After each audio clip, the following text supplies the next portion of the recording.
Topic संख्या 5 है, नाम है पृथ्वी के परिमंडल। टॉपिक का नाम क्या है? पृथ्वी के परिमंडल। पृथ्वी जिसे हम जानते हैं कि मानव का घर है, मानव का निवास स्थान है। पृथ्वी एक ग्रह है जो मानव का क्या है? घर है, निवास स्थान है। और पृथ्वी ही ऐसा ग्रह है जहां जीवन संभव है।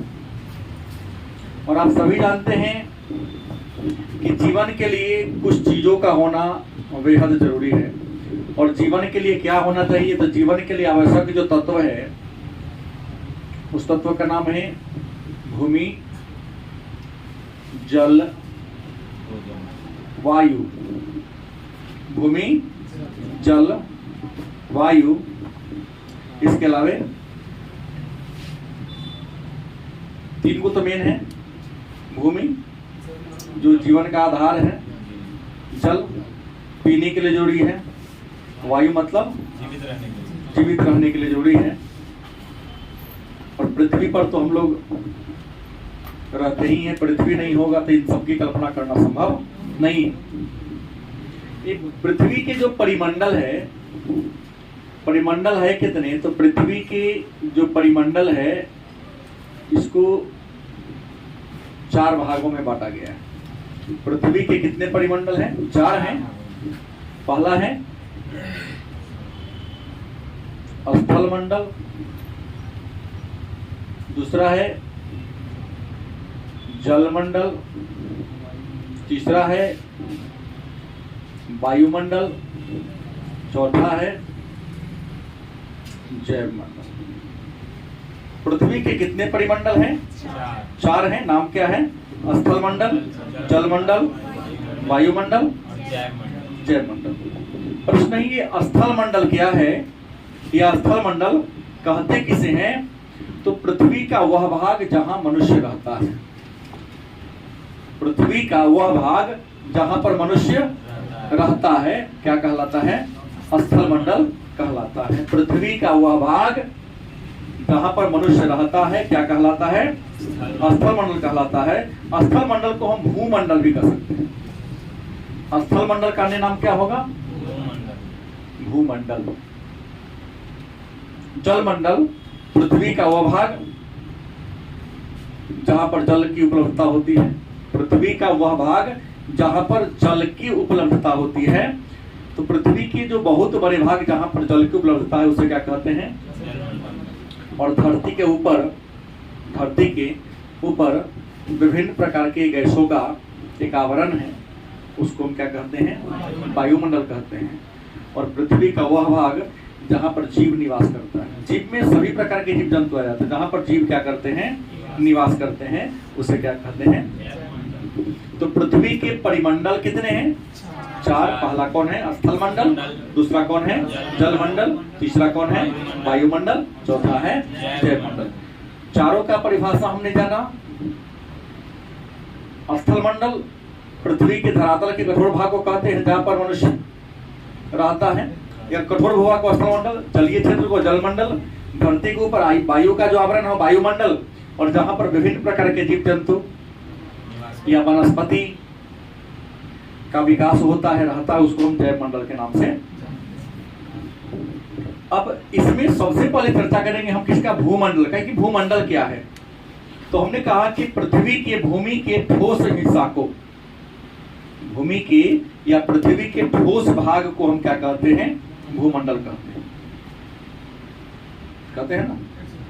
लेकिन ठोस जो भाग है, इसके सबसे ऊपरी परत जहां पर मानव अपने विभिन्न क्रियाकलाप को करता है, उसे हम भू परपट्टी के नाम से जानते हैं।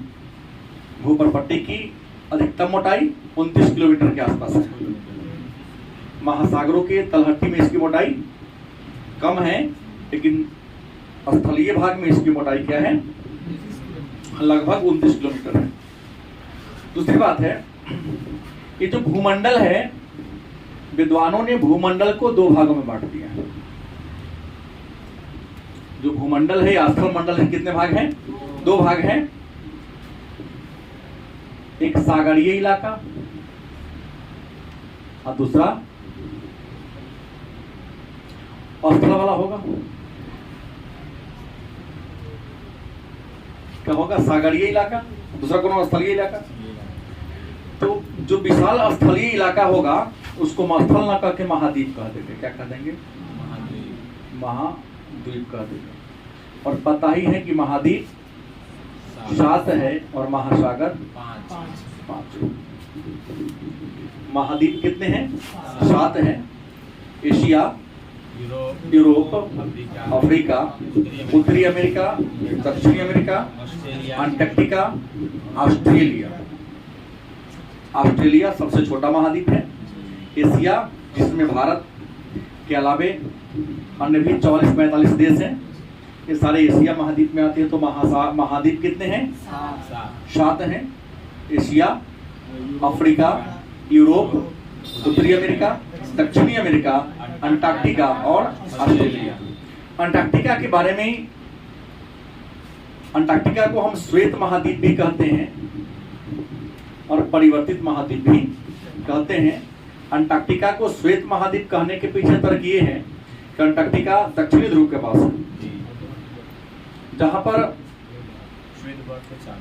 बर्फ के ही चादर हैं। सूर्य की लंबवत किरणें वहां कभी नहीं पड़ती है, इस कारण वहां के जो पानी है वो बर्फ के रूप में बदल गया है।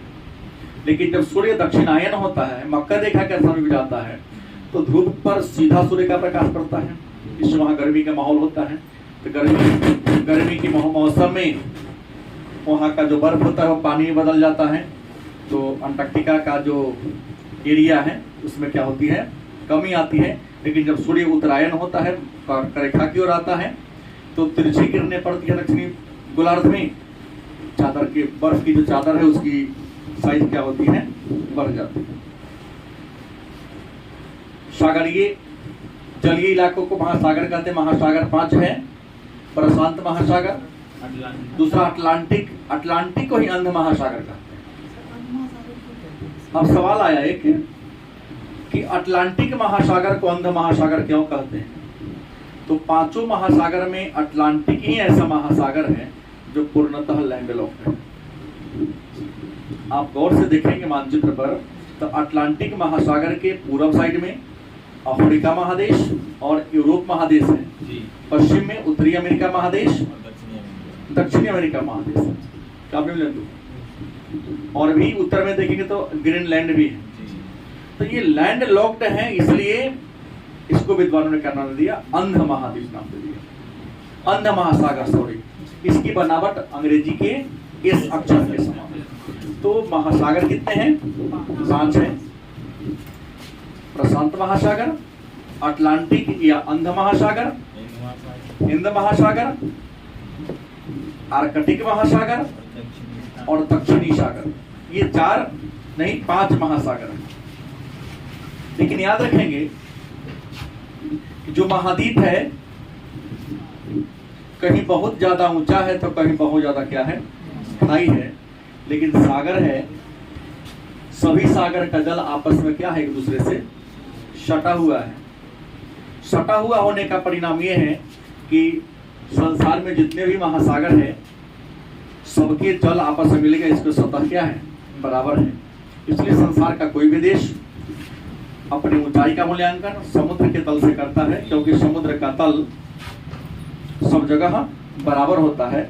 और सुविधा के दृष्टिकोण से विद्वानों ने समुद्र के तल को 0 मान लिया है, क्योंकि सभी समुद्र आपस में क्या है? बराबर हैं। देखते हैं, लेवलिंग करना होता है राजमिस्त्री या किसी को, किसी चीज का लेवलिंग करता है तो पाइप में पानी भर के करता है, क्योंकि पाइप में पानी भरता तो हर जगह लेवल क्या दिखाएगा? बराबर दिखाएगा। तो प्रश्न है कि समुद्र का सतह सब जगह बराबर है, इसलिए कोई भी देश ऊंचाई का मूल्यांकन किससे करता है? समुद्र तल से करता है। देखिए ये भी प्रश्न आ गया कि कोई देश ऊंचाई का मूल्यांकन समुद्र तल से क्यों करता है? तो बड़ी आसान उत्तर हो गया, क्योंकि समुद्र का तल, समुद्र का सतह सब जगह क्या होता है? बराबर होता है। अब सवाल होगा स्थल मंडल पर जो धरती पर जो सबसे ऊंचा शिखर का नाम क्या है? तो जो सबसे ऊंचा है आप लोगों को पता होगा माउंट एवरेस्ट है। माउंट एवरेस्ट जो हिमालय में है और माउंट एवरेस्ट नेपाल में पड़ता है। 8,850 के आसपास पहुंच गया है। पहले 48 था, 48 लिखता है, लेकिन लगभग 50 के आसपास है। इसकी ऊंचाई धीरे धीरे बढ़ रही है। दूसरी, माउंट एवरेस्ट नेपाल में पड़ता है। नेपाल में इसको सागर माथा के नाम से पुकारा जाता है और कालिदास ने अपनी रचना में माउंट एवरेस्ट को पृथ्वी को नापने वाला डंडा कहा है। क्या कहा है? पृथ्वी को नापने वाला डंडा शब्द से संबोधित किया है। तो माउंट एवरेस्ट जो विश्व की सबसे ऊंची चोटी है, इस माउंट एवरेस्ट पर 1953 में सफलता प्राप्त किया था चढ़ने में न्यूजीलैंड के एडमंड हिलेरी और भारत के तेंजिंग नोर्गे। माउंट एवरेस्ट जो विश्व की सबसे ऊंची चोटी है, लगभग 8.5 कहते हैं, लगभग 9 किलोमीटर उसकी ऊंचाई है लगभग। उस पर सबसे पहले भारत के तेंजिंग नोर्गे और न्यूजीलैंड के एडमंड हिलेरी ने 29 मई 1953 को चढ़ने में सफलता प्राप्त किया था। महिला की बात करते हैं तो महिला में जुंको तेवई एवरेस्ट की चोटी पर चढ़ने वाली विश्व की अगर पहली महिला की बात करें तो जुंको तेवई जो कहाँ की है? जापान की। दूसरे 1975 में चढ़ा था। और भारत की पहली महिला की बात करें तो भारत की पहली महिला बछेंद्री पाल। बछेंद्री पाल भारत की पहली महिला है जिन्होंने 1984 ईस्वी में एवरेस्ट के शिखर पर चढ़ने में सफलता प्राप्त किया था। तो सबसे ऊंचा माउंट एवरेस्ट होगा। कौन होगा? और सबसे गहरा की बात करते हैं तो सबसे गहरा महासागरीय इलाका है मैरियाना गर्त। क्या नाम है? मैरियाना गर्त। और मैरियाना गर्त कहाँ है? प्रशांत महासागर में है। 11,022 मीटर। तो धरती का सबसे ऊंचा माउंट एवरेस्ट, धरती का सबसे गहरा मैरियाना गर्त। माउंट एवरेस्ट की ऊंचाई लगभग 8850 मीटर और मैरियाना की 11,022 मीटर। तो हमने ये जान लिया कि स्थल मंडल में दो चीजें हैं, एक कुछ सागरीय इलाका भी है और महाद्वीपीय इलाका। महाद्वीप कितने हैं? 7 है। महासागर कितने हैं? और स्थल मंडल का सबसे ऊंचा स्थल माउंट एवरेस्ट। सबसे गहरा कौन होगा? मैरियाना गर्त ये आता है। अब सवाल है, इसको जान लिए तो जलमंडल की बात करें तो भूमि का वो भाग जो जल से ढका हुआ है जलमंडल कहलाता है। और बहुत पहले भी हम लोगों ने इस बात पर चर्चा किया है कि धरती के कुल क्षेत्रफल के लगभग 29% भाग पर स्थल है और 71% भाग पर क्या है?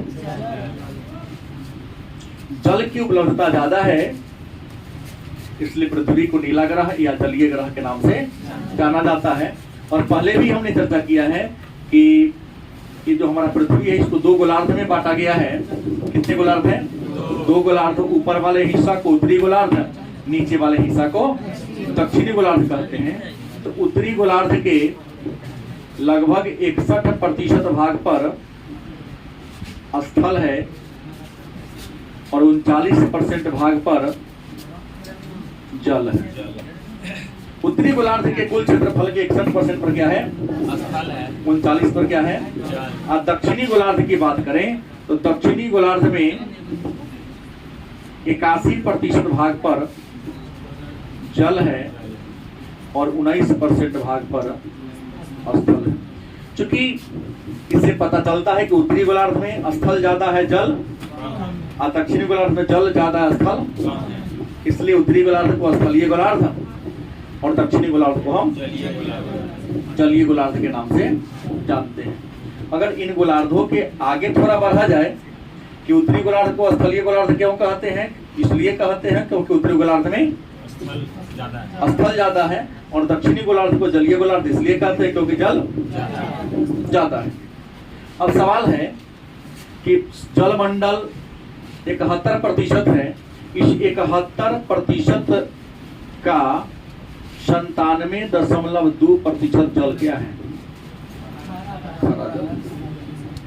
71% का 97.2% जल क्या है? खारा जल है। और आप सभी जानते हैं खारा जल कहाँ पाया जाता है?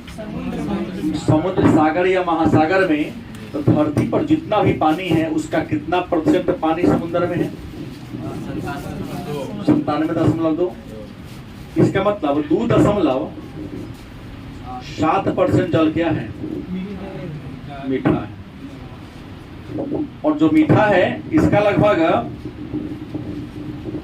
78% जल, जो मीठा जल आप देखे हैं इसका 78% जल दोनों ध्रुव पर हिम सागर के, हिम नद के रूप में है। बर्फ की नदी को हम हिम नद के नाम से जानते हैं, हिम नद के रूप में, जहां से लाना संभव नहीं है। कोई हिमनद टूट टूट करके समुद्र में तैरता रहता है, तो समुद्र में जब बर्फ का टुकड़ा तैरता है तो उसको पलावी हिमनद कहते हैं। क्या कहते हैं? पलावी हिमनद कहते हैं। और इसी पलावी हिमनद से दुनिया का सबसे बड़ा जहाज 1912 ईस्वी में टकरा गया था, जिसका नाम टाइटैनिक। बर्फ के टकराने से ये जहाज एक चदरा टूट गया था और जहाज ने क्या ले लिया था? जल समाधि ले लिया था। महासागर हमने कहा था 7, महासागर कितना कहा? 5 कहा। इसमें सबसे बड़ा महासागर कौन है? प्रशांत महासागर है। सबसे बड़ा महासागर कौन है? प्रशांत महासागर है। और आपको पता है कि प्रशांत महासागर धरती के 1/3% भाग में फैला हुआ है। धरती के, पृथ्वी के 1/3 भाग पर प्रशांत महासागर फैला हुआ है। और प्रशांत महासागर की आकृति कैसी है? वृत्ताकार। प्रशांत महासागर की आकृति कैसी है? वृत्ताकार। और इसी प्रशांत महासागर में जो सबसे गहरा गर्त है, उस गर्त का नाम क्या है? मैरियाना गर्त, जिसकी गहराई 11,022 मीटर। कितना है? 11,022 मीटर इसकी क्या है? गहराई है।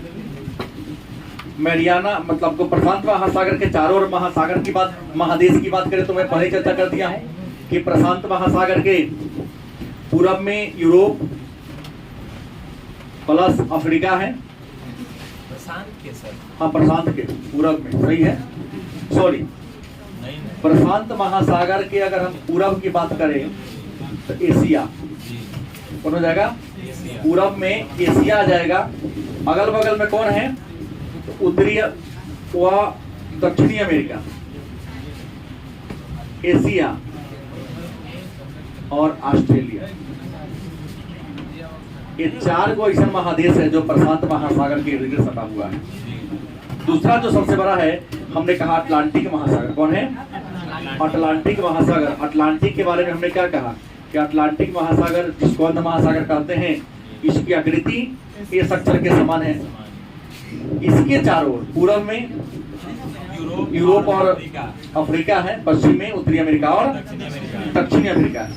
चूंकि अटलांटिक महासागर का जो तट है, किनारा है, काफी कटा फटा है, इसलिए अंतर्राष्ट्रीय व्यापार में सबसे ज्यादा युद्ध किसी महासागर का होता है?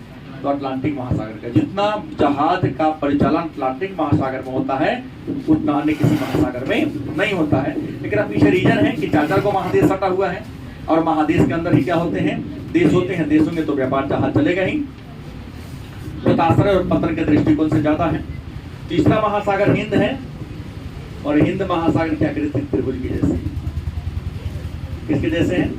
तो प्रशांत महासागर की आकृति वृत्ताकार है, अटलांटिक महासागर इस अक्षर के समान है, हिंद महासागर त्रिभुज के आकार का है। और हिंद महासागर ऐसा महासागर है जिसका नाम हिंदुस्तान के नाम पर रखा गया। आर्कटिक महासागर की बात करें तो आर्कटिक क्या? आर्कटिक महासागर पूर्णतः उत्तरी ध्रुव पर है। कहाँ है? उत्तरी ध्रुव पर है।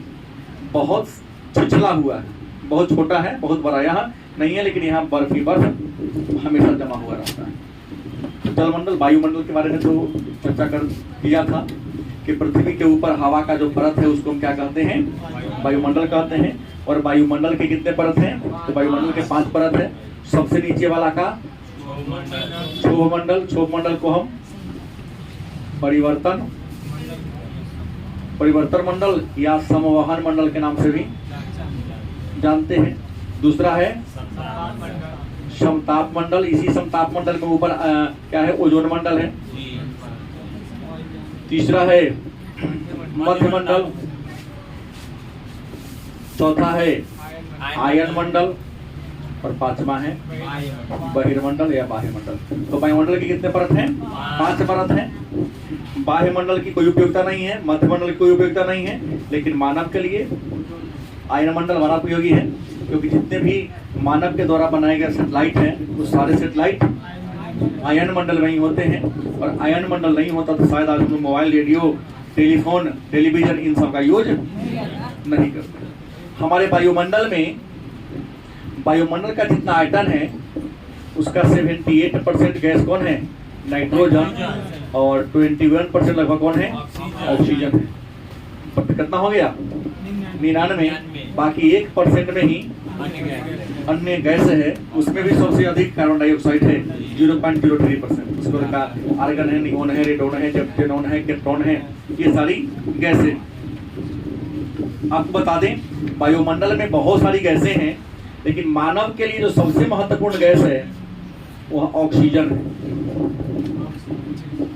जीव जंतु के लिए, पेड़ पौधा के लिए सबसे अधिक नाइट्रोजन, मतलब जीव जंतु के लिए, जानवर के, सॉरी, पेड़ पौधा के लिए और जीव जंतु के लिए नाइट्रोजन जरूरी है। मानव के लिए क्या है? लेकिन पौधा के विकास के लिए CO2 जरूरी है। मानव वायुमंडल से O2 लेता है और पेड़ पौधा वायुमंडल से CO2 लेता है। नहीं, पेड़ पौधा जो CO2 लेता है उसके बदले प्रकृति को क्या देता है? ऑक्सीजन देता है। उस ऑक्सीजन का यूज कौन कर लेता है? नहीं। और मानव जो ऑक्सीजन लेता है तो उसके बदले में क्या दे देता है? CO2। तो ये हम लोगों का अदला बदली चल रहा है। तो पेड़ का हमारे जीवन में बड़ा महत्वपूर्ण स्थान है, क्योंकि अगर पेड़ नहीं होगा तो हमें क्या नहीं मिलेगा? ऑक्सीजन नहीं मिलेगा और जीवन संभव नहीं हो पाएगा। अंत में जयमंडल के बारे में चर्चा कर दिया हूँ कि पृथ्वी का वह भाग जहाँ जीवों का निवास स्थान है जयमंडल कहलाता है। और जयमंडल के भी 2 भाग हैं। जयमंडल कितने भाग हैं? 2 भाग हैं। एक जीव जंतु और पादप। एक कौन होता है? जीव जंतु। दूसरा कौन है? जीव जंतु में छोटे मोटे कीड़ा मकोड़ा से लेकर मानव, हाथी जैसे विशालकाय जीव तक पढ़ते हैं। और पादप में काई से लेकर विशाल वृक्ष सिकोया तक के बारे में क्या करते हैं? हमें जानकारी प्राप्त करते हैं। ये रहा पृथ्वी के परिमंडल। कल के स्थल के, पृथ्वी के स्थल रूप के बारे में चर्चा करेंगे कि पृथ्वी पर कौन कौन जो पहाड़ पठार है, नामकरण कैसे किया गया, आकृति कैसी होती है, नाम कैसे पड़ता, उसके बारे में चर्चा कर लेंगे।